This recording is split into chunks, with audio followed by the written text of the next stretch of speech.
Hi friends, मैं Lalit Jangid NCERT math classroom में आपका स्वागत है।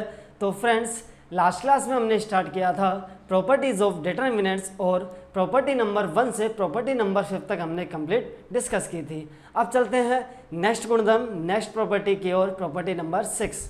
तो फ्रेंड्स, प्रॉपर्टी नंबर 6 है सारणिक की किसी पंक्ति या स्तंभ के प्रत्येक अवयव में किसी अन्य पंक्ति या स्तंभ के संगत अवयवों का कोई अचर गुणज जोड़ने या घटाने से सारणिक के मान में कोई परिवर्तन नहीं होता है।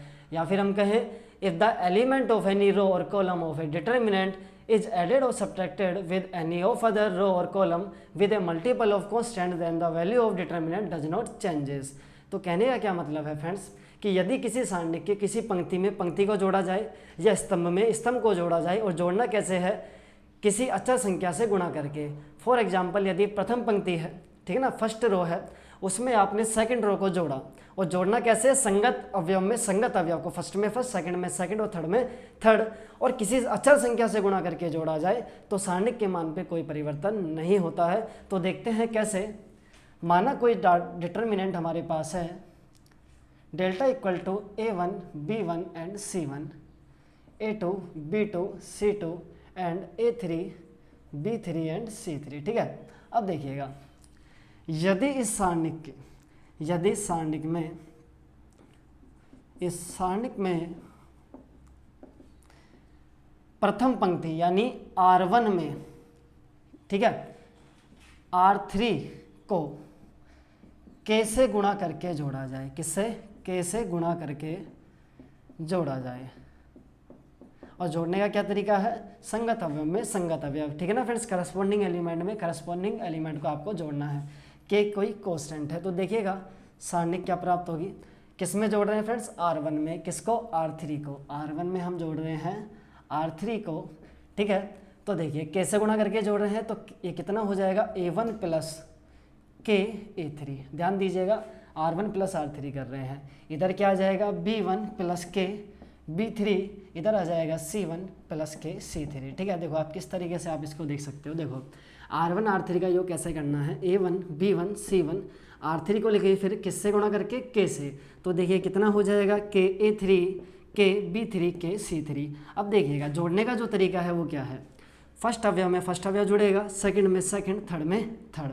तो दोनों का जोड़ा कितना हो जाएगा, A1 प्लस के A3 B1 प्लस के B3 C1 प्लस के C3, ठीक है।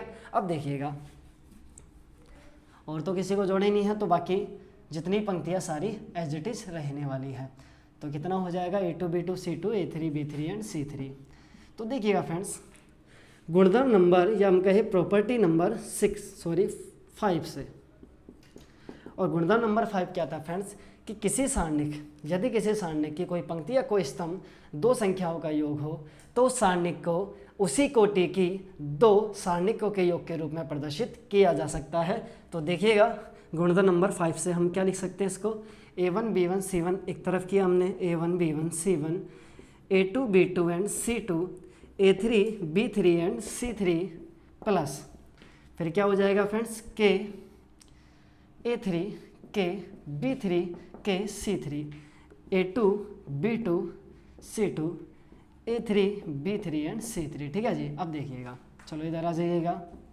अब प्रॉपर्टी नंबर 4 से, यानी गुणधर्म नंबर 4 से,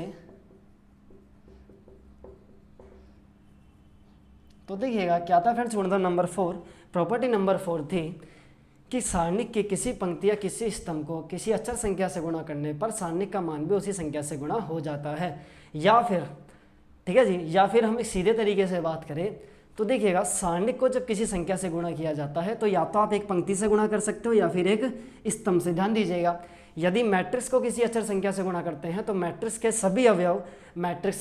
सभी अवयव उस संख्या से गुणा हो जाते हैं, लेकिन सारणिक में ऐसा नहीं होता है। सारणिक में या तो एक पंक्ति को आप गुणा कर सकते हो या फिर एक स्तंभ को। इसी प्रकार जब आप सारणिक से कोई भी संख्या आप कॉमन निकालोगे, तब भी यही रूल का फॉलो करोगे कि एक पंक्ति या फिर एक स्तंभ से एक ही एलिमेंट, एक ही अवयव कॉमन आ सकता है। तो देखिएगा, यहाँ मैंने कॉमन लिया, उभयनिष्ठ लिया R1 से K।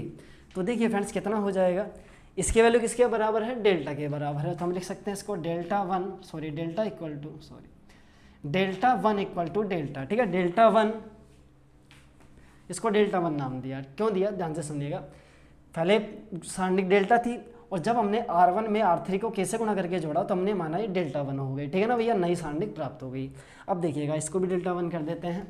डेल्टा प्लस यहाँ से कितना कॉमन आ रहा है, इसकी वैल्यू तो डेल्टा रख दी है हमने, यहाँ से कॉमन आ जाएगा के, तो जैसे के कॉमन आएगा फ्रेंड्स ये कितना हो जाएगा A3 B3 C3 A2 B2 C2, इसी प्रकार A3 B3 एंड C3। जरा ध्यान से देखिएगा के तो कॉमन चला गया, A3 B3 C3 बचेगा, इधर A2 B2 C2, इधर A3 B3 C3।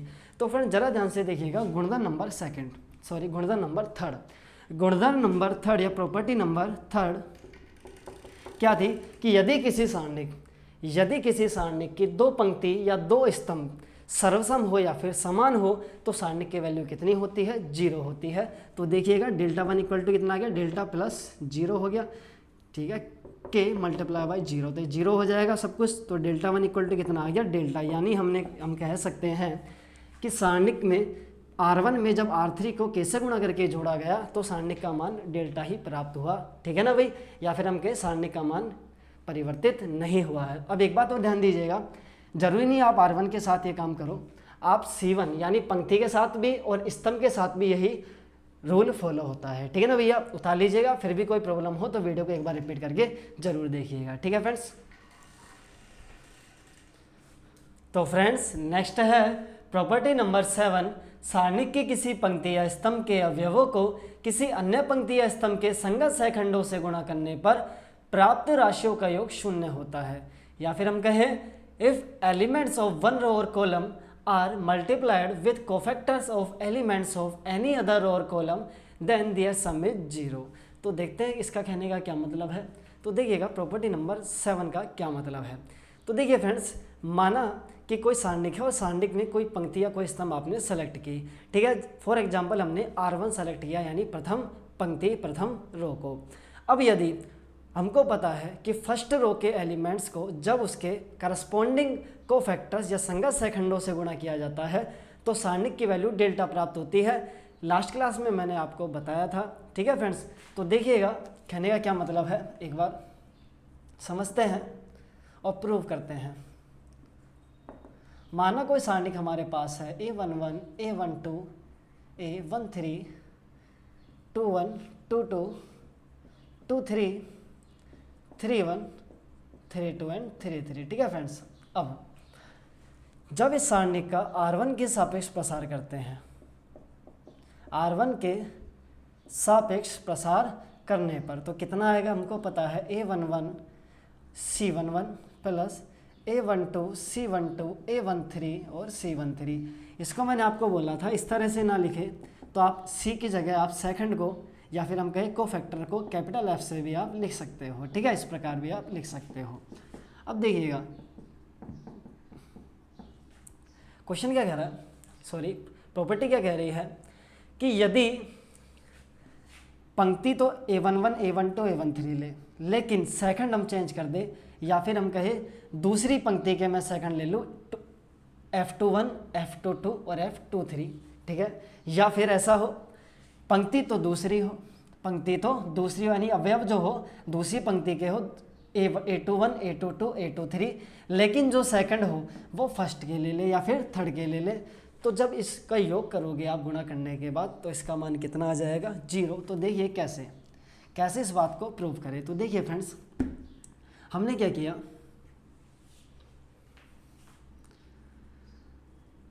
A11 व A12 A11 कॉमा A12 व A13 के स्थान पर हमने रखा A21 22 और A23, ठीक है। तो देखते हैं क्या आता है। तो देखिए फ्रेंड्स, हमारे पास आ गया A11 की जगह हमने रखा A21 A22 A23, ठीक है, यहाँ तो वही रहेगा 21 22 23 और इधर हो गया 31 32 33, ठीक है। हमने जस्ट क्या किया है, प्रथम पंक्ति के एलिमेंट्स को द्वितीय पंक्ति के एलिमेंट्स से चेंज कर दिया है, ठीक है। अब देखिएगा इधर क्या आता है, इसका जो वैल्यू आती है वो आती है A11, लेकिन A11 की जगह हमने क्या लिख दिया, A21 लिख दिया, नहीं लिख दिया। और ये तो लेकिन सेम रहेगा F11। फिर A22 ये हो जाएगा F22 सॉरी 12। A23 लेकिन ये क्या रहेगा F13। ध्यान दीजिएगा हमने A11, A12, A13 के स्थान पर हमने रखा 21, 22, 23 तीनों की जगह रख दिया। ठीक है, इसको हमने चेंज नहीं किया है कोफैक्टर्स को। ठीक है, अब देखिए गुणधर्म नंबर 3, जब किसी सारणिक की दो पंक्ति या दो स्तंभ समान हो या सर्वसम हो तो सारणिक की वैल्यू कितनी होती है फ्रेंड्स? 0 होती है। देखिएगा जरा, R1 और R2 दोनों के दोनों सेम है तो वैल्यू कितनी हो जाएगी? 0। तो हम कह सकते हैं इसकी जो वैल्यू है कितनी आ जाएगी? A21 F11, A22 F12, A23 F13 equal to कितना आ रहा है? बराबर में 0 आ रहा है। तो यही हमको प्रूफ करना था, यही प्रॉपर्टी हमारा कहना चाहती है। तो देखिएगा प्रॉपर्टी के अनुसार यदि किसी सारणिक की पंक्ति के अवयवों को, ठीक है, पंक्ति कौन से ले रहे हो आप भैया? पंक्ति के अवयव कौन से ले रहे हो आप? R2 के ले रहे हो? नहीं ले रहे, R2 है। ठीक है, यदि किसी सारणिक के पंक्ति या स्तंभ के अवयवों को, मैंने पंक्ति सेलेक्ट की, आप स्तंभ में भी ऐसा कर सकते हो, किसी अन्य पंक्ति यानी अवयव तो ले रहे हैं हम दूसरी पंक्ति के, लेकिन कोफैक्टर जिसे हम कहते हैं सेकंड ले रहे हैं हम फर्स्ट पंक्ति के यानी R1 के। फिर से सुनिएगा, कोफैक्टर्स एलिमेंट्स किसके लिए हैं? हमने R2 के यानी द्वितीय पंक्ति के, लेकिन कोफैक्टर सेकंड हमने लिए हैं फर्स्ट पंक्ति से। जब दोनों को गुणा करके योग किया जाएगा तो आंसर कितना हो जाएगा? 0। आप इसको किस तरह याद रखिए, सुनिए। यदि मैंने आपको ये बताया भी था कि जब कोडिंग सेम रहे ना फ्रेंड्स, 1 1 1 1 1 2 1 2 1 3 1 3, तो वैल्यू किसके बराबर आती है? डेल्टा के, या फिर हम कहें सारणिक के मान के। ठीक है, हमेशा याद रखिएगा, जब कोडिंग सेम रहे सेकंड की और एलिमेंट्स के गुणनफल की, तो आंसर आता है डेल्टा, यानी सारणिक की जो वैल्यू होती है वो। लेकिन यदि कोडिंग चेंज हो जाती है ना भैया, कि पंक्ति तो एलिमेंट्स तो किसी दूसरी पंक्ति के हैं और कोफैक्टर यानी सेकंड किसी दूसरी पंक्ति के हैं, तो उस कंडीशन में वैल्यू हो जाती है 0। तो उतार लीजिएगा। फिर भी कोई प्रॉब्लम हो तो वीडियो को एक बार रिपीट करके जरूर देखिएगा।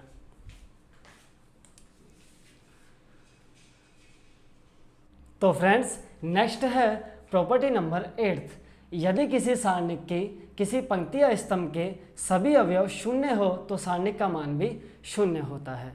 या फिर if the elements of any row or column of a determinant are zeros then the value of determinant is 0। तो देखिएगा कहने का क्या मतलब है कि यदि किसी सारणिक में हमारे पास माना कोई डिटर्मिनेंट है delta A1 B1 and C1, फिर A2 B2 and C2, A3 B3 and C3। अब यदि इस डिटर्मिनेंट इस सारणिक की किसी पंक्ति या किसी स्तंभ के सभी अवयव 0 हो, फॉर एग्जांपल हमने द्वितीय पंक्ति या फिर सेकंड रो के सभी एलिमेंट्स हमने कर दिए 0 R2 के, तो इस सारणिक की वैल्यू कितनी होगी फ्रेंड्स? 0 होगी। कितनी होगी? 0। देखिए कैसे, तो देखिए हमने क्या किया, मैंने आपको बताया भी था, जब भी आपको सारणिक का प्रसार करना हो तो आप उस पंक्ति या उस स्तंभ के सापेक्ष प्रसार कीजिएगा जिसमें अधिकतम 0 आते हो। तो हमने किया R2 के सापेक्ष प्रसार, R2 के सापेक्ष प्रसार करने पर तो देखिएगा प्लस माइनस प्लस फिर माइनस प्लस माइनस। ठीक है, तो देखिए R2 का फर्स्ट एलिमेंट है -0। ठीक है, 0 के संगत पंक्ति और संगत स्तंभ को आपने छिपाया। ठीक है, तो कितना बचेगा? B1 C1 B3 and C3। ध्यान दीजिएगा, 0 के संगत पंक्ति संगत स्तंभ को छिपाने पे 4 एलिमेंट बचते हैं। इसी प्रकार फिर आएगा +0 संगत पंक्ति और संगत स्तंभ। ठीक है, संगत पंक्ति और संगत स्तंभ को आपने छिपाया, कितना आ जाएगा? A1 C1 A3 and C3। इसी प्रकार लास्ट में minus plus minus 0 A1 B1 और A3 B3। तो देखिए फ्रेंड्स,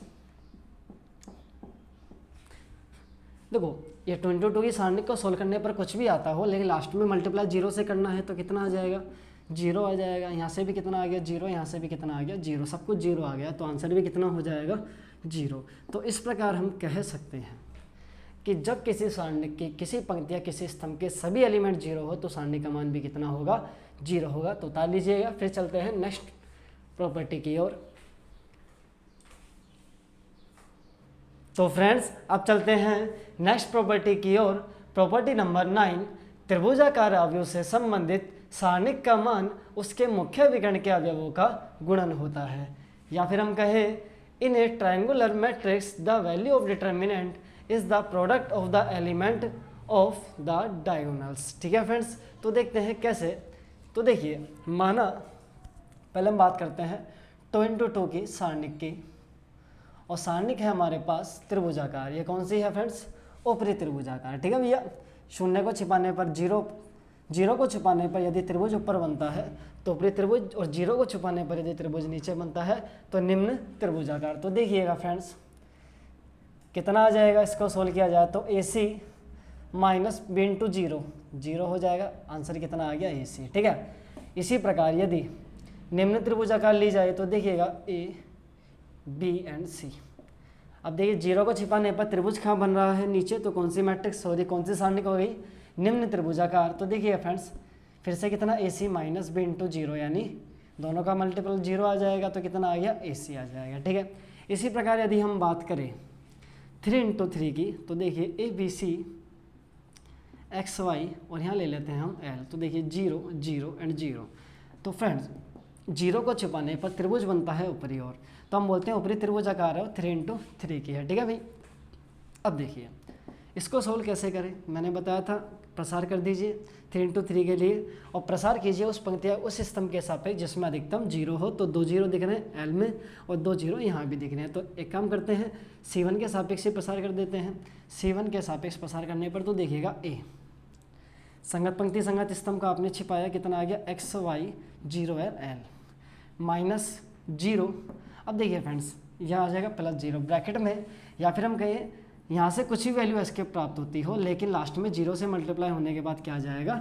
0 आ जाएगा। तो इसको लिख देते हैं 0 + 0। ठीक है, अब देखिए ये भी कितना हो जाएगा? A LX minus Y × 0 0। तो आंसर आ गया A LX। कितना आ गया फ्रेंड्स? A LX। या फिर हम कहें विकर्ण के एलिमेंट्स का गुणनफल AX और L, AX और L, या फिर ALX जो भी आप बोलो। इसी प्रकार यहाँ कितना आया था? AC, और यहाँ भी कितना आया था? AC। ठीक है, यदि आप निम्न त्रिभुजाकार लेते हो तो देखिएगा हमने लिखा निम्न त्रिभुजाकार में ABC XY और L, यहाँ लिख दिया 0 0 0। कौन सी सारणिक है भैया? निम्न त्रिभुजाकार। जीरो को छुपाइए, नीचे बनेगा त्रिभुज। तो देखिए इसमें R1 के सापेक्ष प्रसार कर देते हैं, तो A संगत पंक्ति संगत स्तंभ गया, कितना हो जाएगा? X0 Y L, फिर 0 के सापेक्ष 0 और 0 के सापेक्ष फिर से 0, आंसर दोनों का LX ये 0। तो कितना आ जाएगा? A LX minus 0। तो ये हो जाएगा A LX। तो यहाँ भी जो आंसर आता है, सारणिक का मान आता है, वो मुख्य विकर्ण के एलिमेंट के बराबर है। तो हमने देखा फ्रेंड्स जब भी हमारे पास त्रिभुजाकार सारणिक हो, चाहे वो ऊपर हो चाहे नीचे की ओर हो, उसकी जो वैल्यू होगी वो मुख्य विकर्ण के एलिमेंट के गुणनफल के बराबर होती है। ठीक है, उतार लीजिएगा, कोई प्रॉब्लम हो तो वीडियो को एक बार रिपीट करके देखिएगा। तो फ्रेंड्स अब चलते हैं नेक्स्ट और लास्ट प्रॉपर्टी की ओर, प्रॉपर्टी नंबर 10। यदि किसी सारणिक में x के बहुपद हो और x के स्थान पर a रखने पर सारणिक का मान 0 हो जाए तो x माइनस a सारणिक के मान का एक गुणनखंड होता है। या फिर हम कहें if a determinant has polynomial with variable x and if by substituting a in place of x the value of determinant is 0 then x minus a will be a factor of determinant। तो देखिएगा कहने का क्या मतलब है, एक example से समझने का प्रयास करते हैं। मानना एक डिटर्मिनेंट, एक सारणिक हमारे पास है 1 1 1 x x square a square b and b square. ठीक है फ्रेंड्स, देखिएगा इस सारणिक में x के पद है और इस सारणिक में x के स्थान पर यदि a रख दिया जाए, जरा ध्यान से देखिएगा इस डिटर्मिनेंट में, इस सारणिक में x बराबर a व x बराबर b रखने पर डिटर्मिनेंट 0 हो जाता है।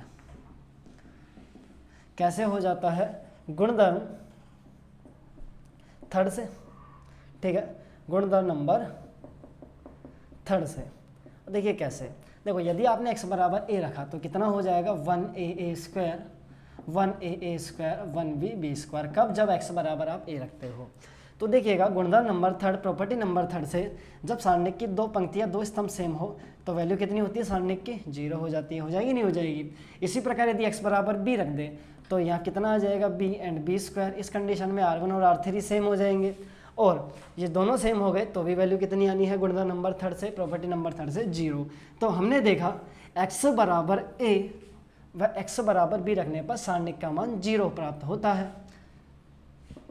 अतः प्रॉपर्टी के अनुसार x माइनस ए व x माइनस बी सारणिक के गुणनखंड होंगे, सारणिक के गुणनखंड या फिर हम कहें फैक्टर होंगे।